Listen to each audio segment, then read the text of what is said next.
So today, let's start here with a young Walt Disney. As a boy from a relatively poor family in Kansas City, Walt longed to connect with the larger cultural life of the United States.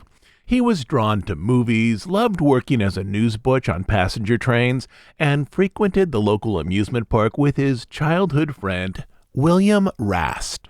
Years later, as an adult, Disney would recount the afternoons that he and Rast ventured into Electric Park, an amusement area owned by a local brewery.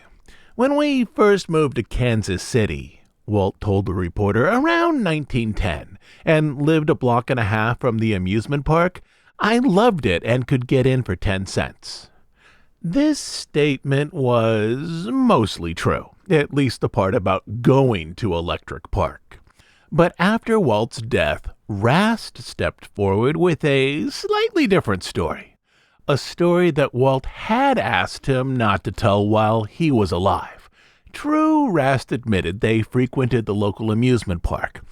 Only, as boys with limited funds, they never had pocket change for admission. The first time when Disney asked Rast if he wanted to spend the day at Electric Park, Rast told him, "I have no money." After making sure the two boys were alone, Disney leaned close, his voice soft and conspiratorial. "We don't need money," he whispered. Together they walked to the park, but Walt veered from the main gate toward a boulevard entrance around back where a fence enclosed the property. They examined the area closely, wary of security guards, before Walt signaled for Rast to follow him down a slope graded for runoff. At the bottom, Walt entered a drainage pipe that ran beneath the street. "On the other side," Rast recalled, "there was this big screen which some other kids had already opened. We just pushed it over and snuck in." From there, the two boys spent the entire day in the park, neither of them paying so much as a cent for admission. Walt's sister Ruth would later confirm this story in an interview with Disney archivist Dave Smith. "Has Bill Rast told you about how Walt showed him how to crawl into Electric Park through a culvert so they could get in for free?" she said. "This was a beautiful park." The afternoons Walt spent in Electric Park would, in part, fuel his later desire to build various amusement areas, including Disneyland. But the park they went to back in the 19-teens was a far cry from Disneyland or any modern Disney park, particularly in terms of its size. In 1954, Walt acquired about 160 acres to build Disneyland, which included space for the park, an area for ticket booths, back of the house areas, service roads, open stables for horses and mules, and the parking lot. Its acreage has since grown quite a bit. In contrast, Electric Park in Kansas City was just about 27 acres, far smaller than anything Disney would later build. But to say it was 27 acres is also a little bit misleading, as many of those acres were taken up with a lake large enough for boat rentals, a second lake area for swimming, and an open green space. But inside of all that was an actual amusement park with rides and games and places to eat. In looking at photos, I'd estimate the area for amusements, for the covered stage, for food and other concessions was around 5 or 6 acres. And that type of park, the small regional offering, is what today's episode is all about. A series of small regional parks that Walt and later the Disney Company planned out but never made. For the most part, these projects don't show up in the major Disney biographies, and there is a reason for this. Most of the major Walt Disney biographies were written by either journalists or scholars focused on film. These writers were simply more interested in Walt's work as a producer of animation and of live action than of various park projects. So in the biographies, the major real estate projects like Disneyland, Disney World, and Mineral King are explored. But smaller projects are either left out entirely or briefly mentioned, including a string of very small parks that Walt once wanted to build across North America in the early 1960s.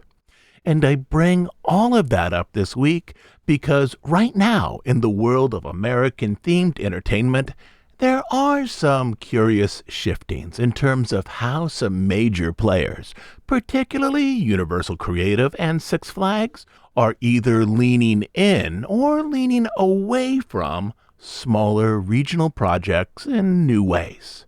In financial journals and newspapers, many reporters are approaching this type of IP-driven regional park activity as a new phenomenon. But really, the discussion around small, regional, movie-centered theme parks is decades old and something that Walt repeatedly explored, both with studio artists and later with those who specialized in park design and operation. So the stories that we explore today will give us some context for our next news episode, where in one of those segments, we'll look at new trends in smaller regional themed offerings, but both today and for our show next week, we'll explore a string of small regional parks that Disney once designed but never built. So, if you're ready, here we go.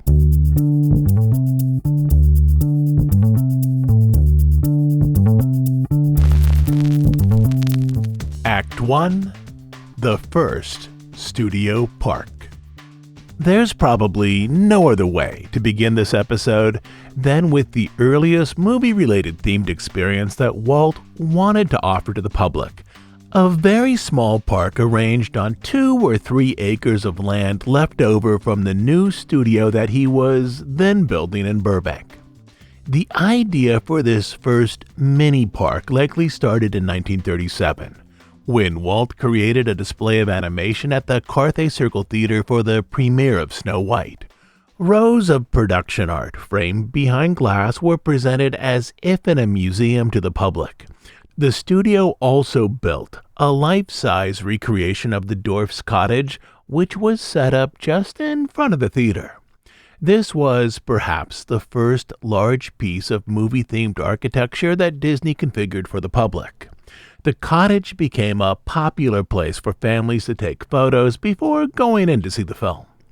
A year and a half later, Walt created another version of this concept, namely an exhibit where the public could see how animation was created, from pencil drawings to painted cells to elaborate backgrounds.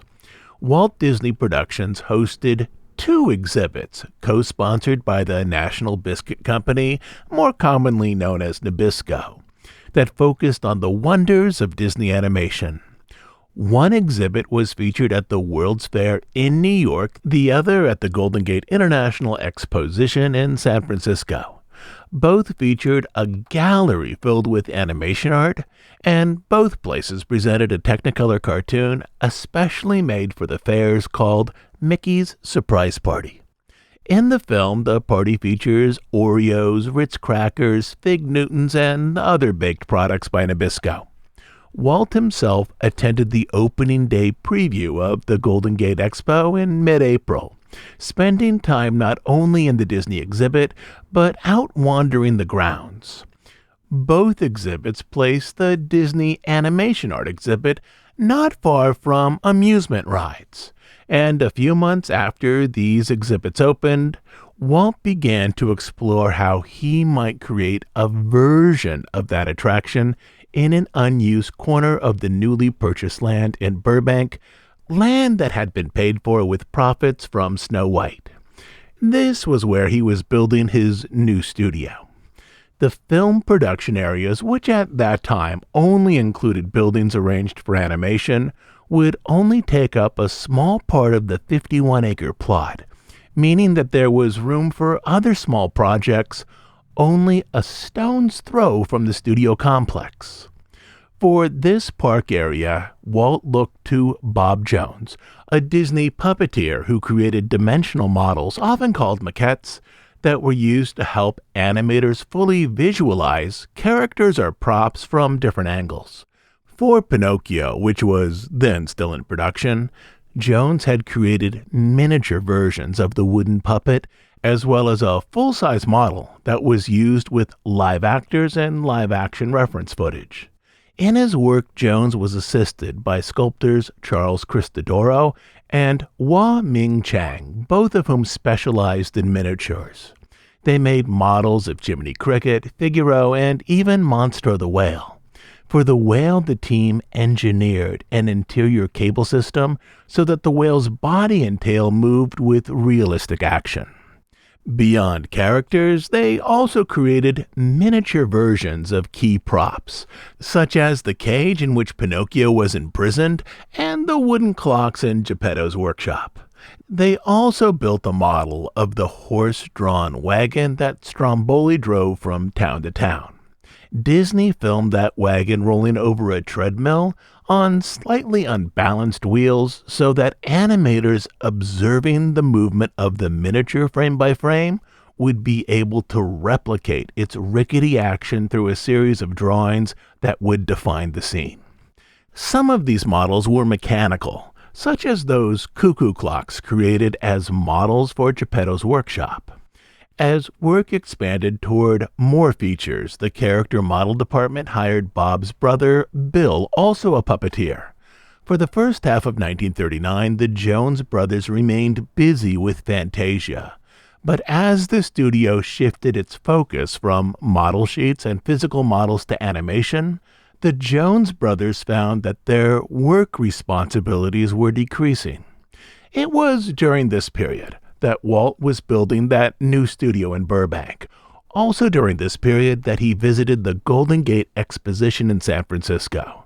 It was likely during this period that Walt understood that the complex models created by Bob Jones' team, with some mechanical moving parts, might also create an interesting exhibit.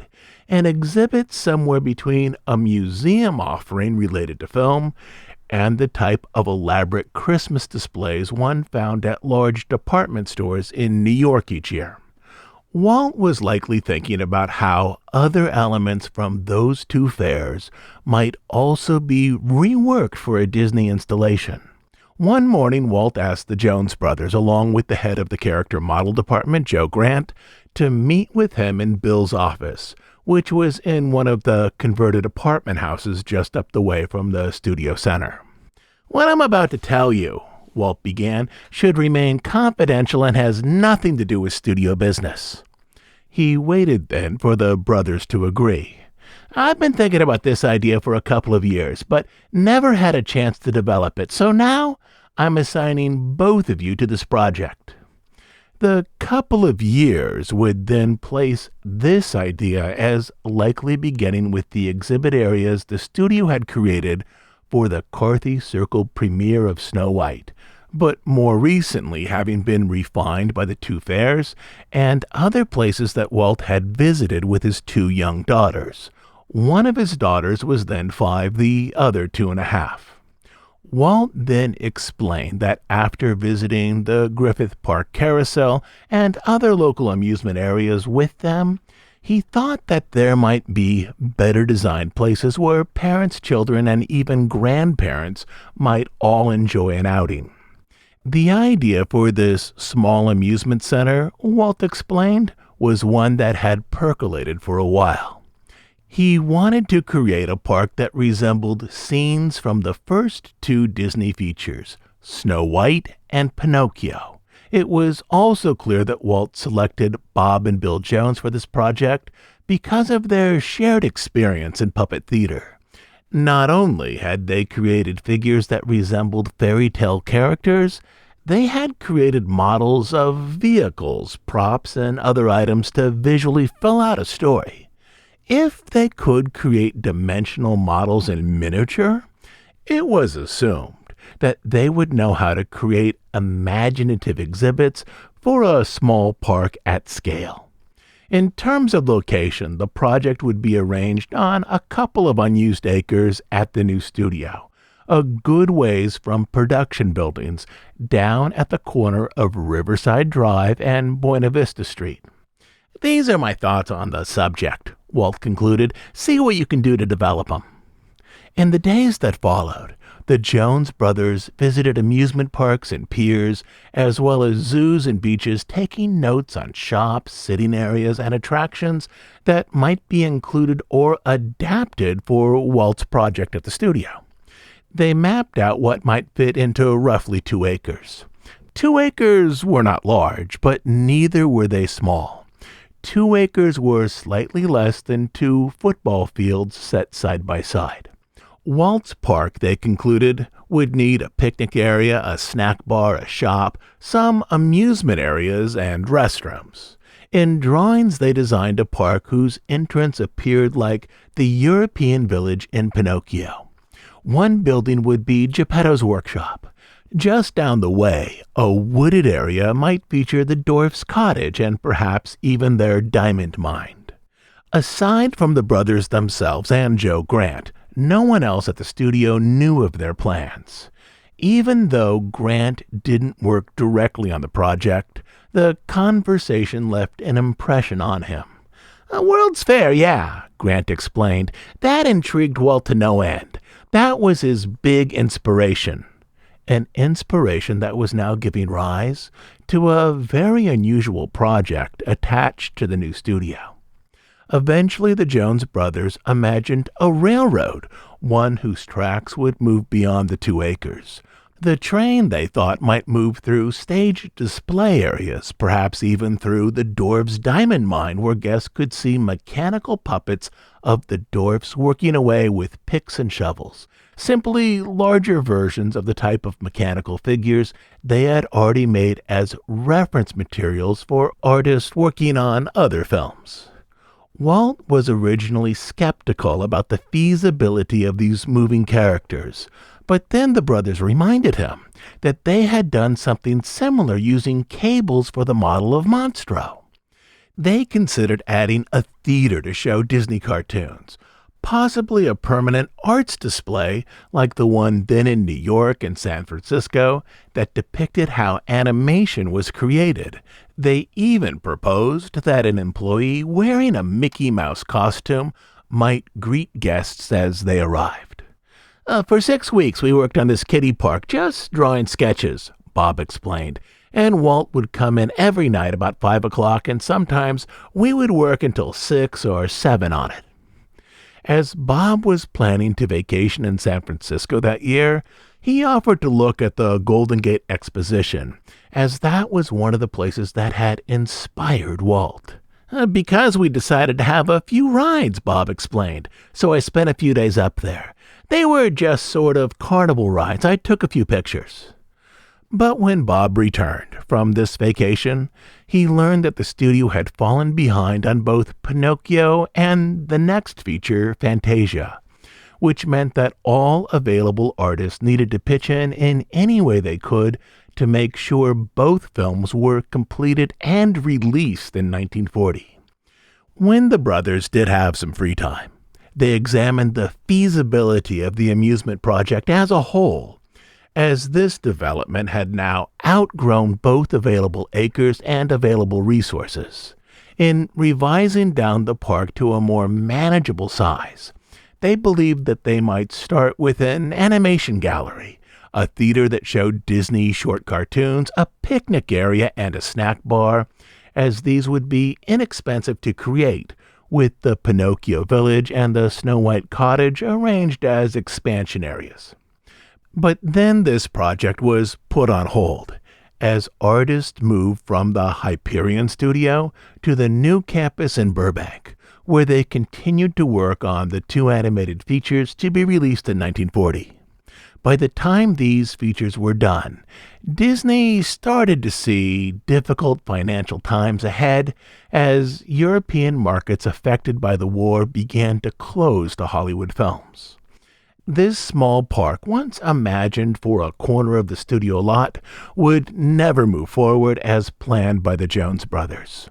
The essence of this idea, however, would continue forward for a while, specifically using the studio as a place for the public to learn about animation. In April of 1940, Disney rushed to complete the studio theater so that it could be enjoyed by delegates of the Pacific Arts Conference who would come to that theater to see sections of Fantasia, a film that was then not yet finished, and then see displays of animation art, story sketches, and background paintings, somewhat like that exhibit area once planned for the public corner of the studio lot. A few months after that, in late August, Disney created similar displays and a studio tour for members of the Academy of Motion Pictures. In the end, though, the permanent on-studio display and park areas were never built, but it would lead many years later to other projects. The idea of a small park focused on film-related entertainment stayed with Walt, the type of park that wasn't necessarily a vacation destination, but rather something that locals might enjoy for an afternoon or an evening. Walt wouldn't circle back to small regional parks of this size again until after Disneyland, a far larger park arranged for millions of yearly guests, was open. But then Walt would dip back down into the world of outdoor amusements and explore again how smaller parks might complement what he had already accomplished in Anaheim.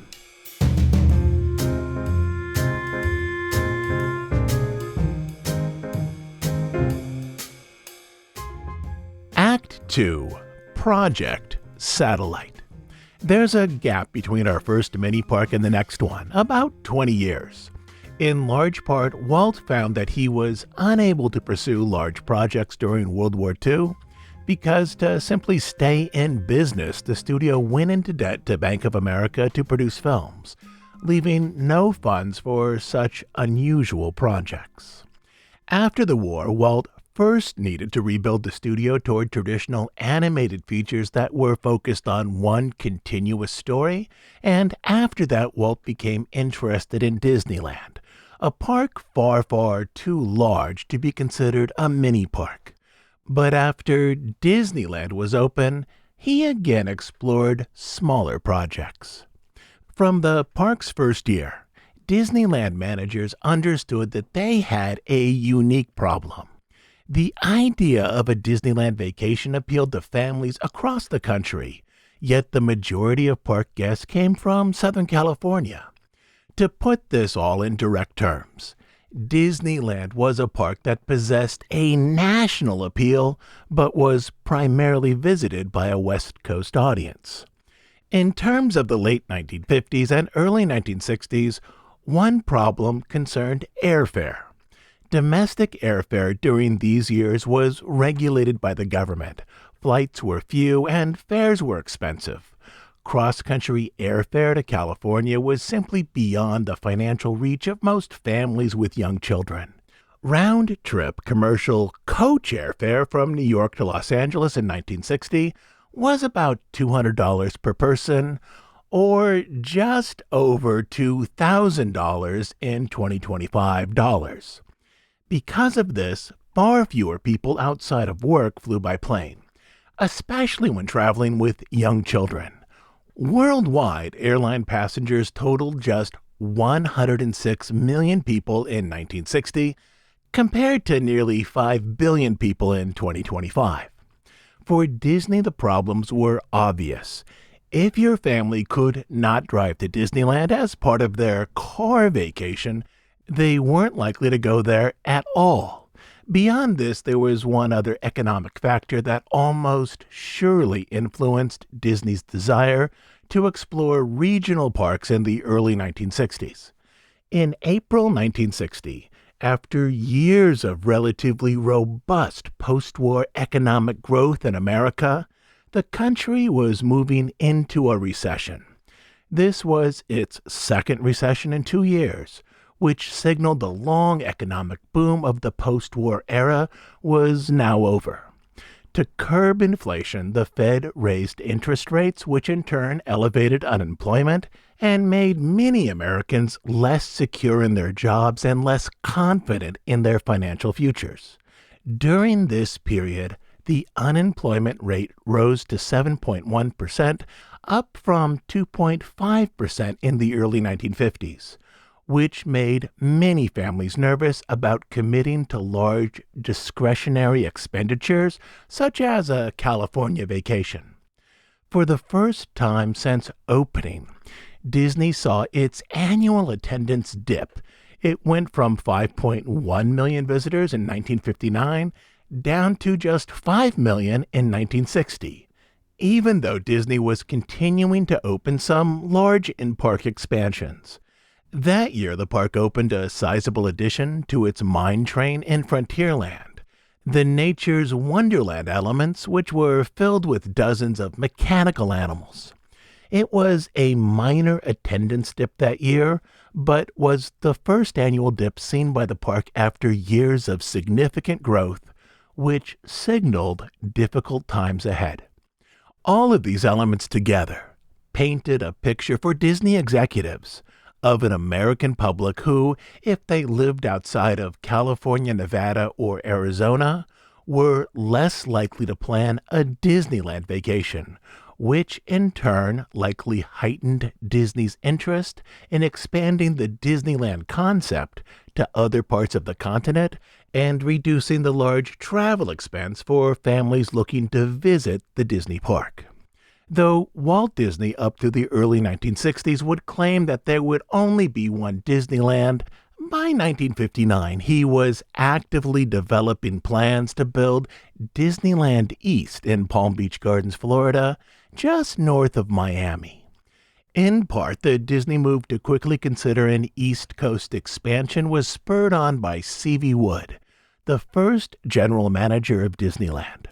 After leaving Disneyland, C.V. Wood, or Woody as he was more commonly called, announced that his newly formed firm, Marco Engineering, would design a series of regional parks across the country with plans drawn up by artists who had previously worked for WED. These parks mostly appeared to be smaller versions of Disneyland, with Western areas, turn-of-the-century areas like Main Street, and futuristic areas that resembled Tomorrowland. In the 1960s, beyond that full-size Disneyland once considered for Palm Beach Gardens in Florida, Walt too considered smaller regional parks which Americans on the other side of the Rockies were more likely to visit.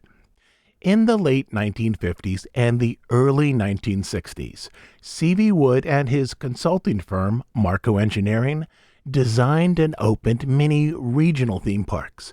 In Boston, there was Pleasure Island. In New York, Freedomland. In Golden, Colorado, just outside Denver, there was Magic Mountain. In Texas, the first Six Flags park. But as each opened, Woody's economic managers better understood the draw of theme parks. Larger parks such as Disneyland and Freedomland would effectively attract guests who lived 100 or 200 miles away from the site. But smaller parks like Magic Mountain or Pleasure Island primarily drew from the nearest city. That is, Woody began to understand that the parks for a mass audience like Disneyland could support themselves as standalone destination attractions by developing an audience from a fairly large region. But smaller regional parks, those that were maybe 20 acres or less, primarily drew from nearby population centers, without attracting enough of an audience to effectively support a larger park at a high level of profit. And there were some cities and areas that could support neither a mass park like Disneyland or a smaller regional park with 2 or maybe 3 themed areas like Pleasure Island. One solution to this problem, initially explored by Woody's team, was to shrink the size of the regional parks, effectively making them into mini parks or themed kiddie parks, and then to attach them to existing entertainment centers such as a mall. Woody's team estimated that they could create microparks of between 2 to 3 acres at shopping malls for a total installation cost of between $200,000 to $250,000.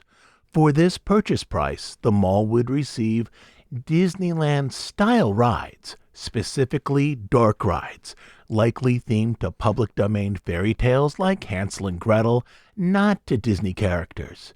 A 1/3 scale steam train to circle the park, traveling over a bridge and through a tunnel, a powered boat ride in an indoor lagoon, and a You Drive 'em children's car ride. Woody was so influenced by the Disneyland concept in the design of these micro parks that in his initial proposal, the car ride was listed simply as Autopia, but that word was later scratched out and replaced with the phrase automobile ride. Sample dark rides had names like Haunted House, and in one version the train ride was dressed out to become a Western great train robbery attraction alongside a small Native American village, essentially mimicking a non-Disney film. Like Disneyland, the outdoor space would be well landscaped and keyed to a fantasy theme. The micro parks built by Woody would be ideally placed in towns with roughly 50,000 to 100,000 local residents. For most states, these micro parks would be slotted into a minor secondary city. For example, in 1960, Portland, Oregon, with 375,000 residents, was likely too large for one of Woody's micro parks, whereas Eugene, Oregon, with just over 50,000 people, was just right. But Woody's team wasn't the only group that was considering an expansion into these mini or micro parks. Disney itself was also looking into this venture. With both the weekly Disney TV show and the California park, Disney found itself in a unique position.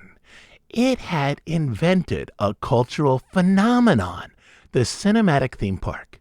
It also had an effective method to market this concept to the entire country. Yet its only existing product, that park over in Anaheim, was best positioned to serve a California audience. Walt Disney Productions received weekly requests to build new parks in cities across the country, in fact, across the world. The question as it was being explored by Disney executives was how best to deliver this concept to the nation. By 1960, with exploratory work underway for that Disneyland East just north of Miami, the exact question might be better described as how then to deliver a Disney-themed experience to other areas of the United States without cannibalizing the California and later the Florida audience. One answer was the micro or the mini park. At the start of the 1960s, the code name for these proposed parks inside of WED was Project Satellite, meaning that these developments would be a satellite offshoot of Disneyland. As with Woody's concept, Disney also believed that these micro parks would be tied to existing facilities, such as a city park complex or a shopping mall.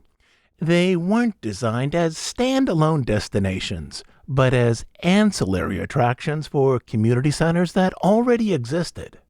Though initially the parks were simply called Disney-themed children's parks, they soon became known inside of the company as the Mickey Mouse Club Park.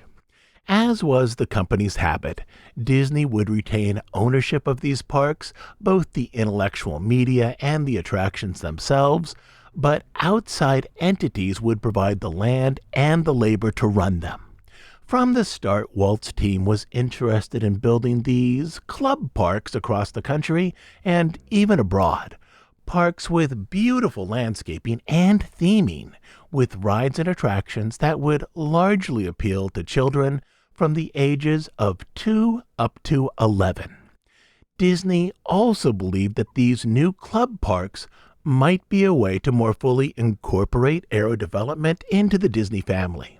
At the time that Disney was pursuing Project Satellite, it was also purchasing a minority interest in aero development, essentially becoming a co-owner of that ride design company.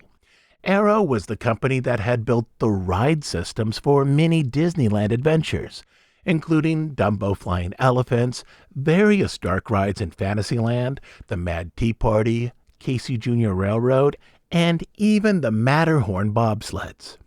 In the years prior to connecting with Disney, Arrow had specialized in Kiddyland attractions.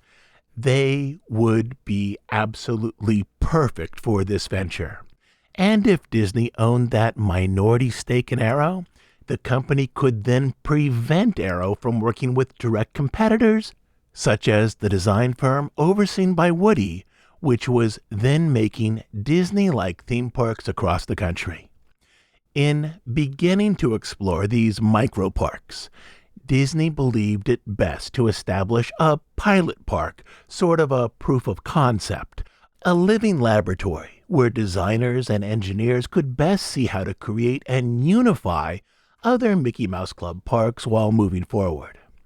Disney wanted to establish this pilot park close enough to Burbank and Anaheim so that managers could regularly commute from Disneyland or the studio to the test site, but not so close as to slow the stream of Southern Californians from regularly attending Disneyland. One proposed site for this pilot program was Monterey, California, as part of a larger proposed joint Disney Del Monte development out by Pebble Beach and the 17-mile drive.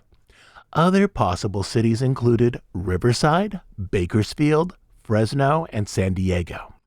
Ideally, Walt Disney Productions would partner with a local interest. Again, the local partner, such as a city park service or a shopping mall, would contribute land, capital investment for show buildings, operating capital, and a knowledge of the region, whereas Disney would supply site planning, rides, know-how, and brand recognition. Disney and the local partner together would establish policies for the park, but the local investors would be in charge of staffing and running the facility, with key personnel being trained for management either at the studio or at Disneyland. The pilot park would ideally be between 1.5 and 4 acres in size, large enough for 8 to 12 small rides and attractions, as well as food service and a Disney-themed concession store. Before the pilot could be established, Walt Disney Productions wanted to further research their competition, Kiddylands, Fairylands, and recreation centers, to build a strong business model and to understand how the audience for these mini or micro parks differed from that of Disneyland. Already they knew they wanted tight Disney control of these small parks, with periodic visits from studio staff to each club park. They also knew they wanted to maintain the rides in-house to ensure quality operation. They believed that Disneyland-style rides, such as those in Fantasyland, could be retooled and adapted for the club park audience. In the early months of 1960, specifically February and March, Walt Disney Productions was actively exploring this idea, with the efforts extending out at least until 1961. Those included in the discussion were those that you would expect to find on such a project: Joe Fowler, the head of Disneyland Construction; Dick Irvine, the head of WED Attraction and Land Planning; Ed Edinger, chief of Disneyland Publicity; Mickey Clark, chief legal consultant for Disneyland; and of course Walt Disney himself. In April, Disney researched some small regional parks to better understand their project. They looked at Santa's Village in Arcadia, California, Storytown, USA in Lake George, New York, and Fort Dells in Wisconsin as possible business models for the club park projects. Some of this research was accomplished through Dun & Bradstreet's Business Analytics Department, but some of it was done by one Disney economist simply writing letters to various parks, posing as a tourist who would soon visit New York or Wisconsin, and asking for various brochures and other information. On Tuesday, July 12, 1960, all of the key individuals met to discuss the micro parks in the WED conference room. By now, the pilot park had been renamed Mickey Mouse Village indicating that its proposed size had grown slightly, nudging it up closer to the 10 acres that Fantasyland then occupied at Disneyland. Disney was now looking at slightly larger population centers than had Woody's team. Specifically, in one report arranged by economist Buzz Price, he said that, a population of 75,000 to 200,000 would appear most feasible. This meant that Disney now wasn't looking at cities like Eugene, Oregon, with a population of 50,000, rather cities like Fresno, California, with a population of 134,000, Madison, Wisconsin, with a population of 131,000, or Tacoma, Washington, with a population of 148,000. Beyond the slightly larger size, the new name, Mickey Mouse Village, was a way to distance these mini parks from the Mickey Mouse Club TV show, which had stopped releasing new shows late in 1959.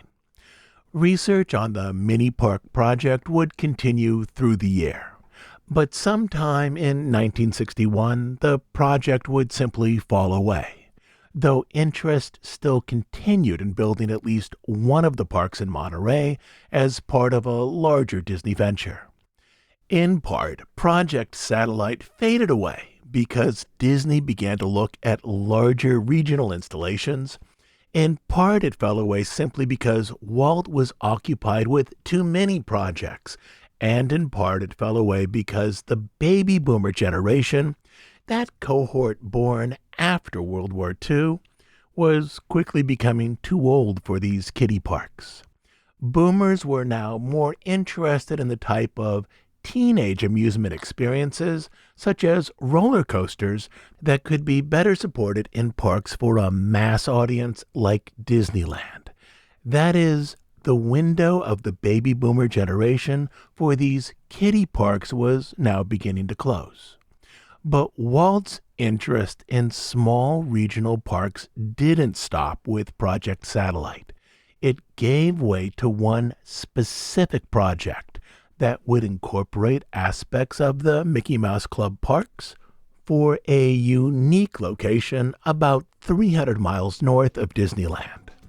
That location would be Monterey, California, very close to the Pacific Ocean, and that is where we will pick up this story next time.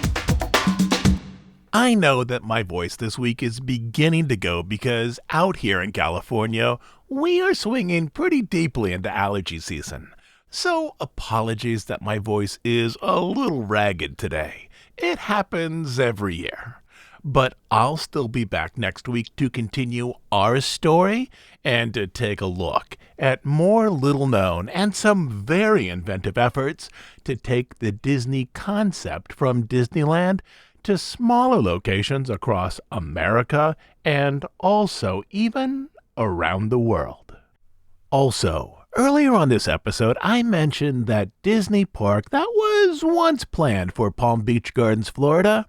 This park is both earlier and different than the Disney resort that was eventually built just outside of Orlando. This was a park that was reasonably close to the beach, with some monorails and also hotels. We have a 3-part series on the development of this resort area on Bandcamp. That series is called Television, Technology, and a Disney Park in Palm Beach. It's arranged as an album on Bandcamp, which means that once you click open the image, you'll see all the parts in the series. Just look for the image of Walt standing next to a TV. That's the series you're looking for. Also, a footnote for today's episode. For the part where I talked about Walt sneaking into a Kansas City amusement park when he was a kid, there were at least 2 amusement parks somewhat close to Walt's house when he lived in Kansas City, Fairmont Park and Electric Park. In a very short interview with William Rast when he was 82, he recalled that the park was Fairmont Park that they used to sneak into. But Ruth Disney, in a far longer and more extensive interview conducted when she was 71, recalled both parks as being somewhat close to the family house. Fairmont and Electric Park but said that Electric Park was the one that Walt and Rast used to sneak into under the fence. Electric Park is also the traditional park that is pointed to as being influential for Walt in his early years. Still, as people's memories as they age are never exact, I wanted to put that here for clarity. Lastly, as you know, we're an ad-free, listener-supported podcast. We do just two things: deep dives on stories related to the history of the Disney studio and the parks, and news and analysis of current events as they relate to the Disney company. We are funded entirely by listener contributions, specifically by listeners who join us over on Bandcamp as monthly subscribers. On Bandcamp, you will find over 300 episodes not available on iTunes or anywhere else. But the best reason to join us there is to support the work we do here and to make sure that this podcast continues to exist. You can support us by becoming a monthly subscriber at dhipodcast.bandcamp.com. I'll also leave a link down in our show notes. So, until next Sunday, this is Todd James Pierce.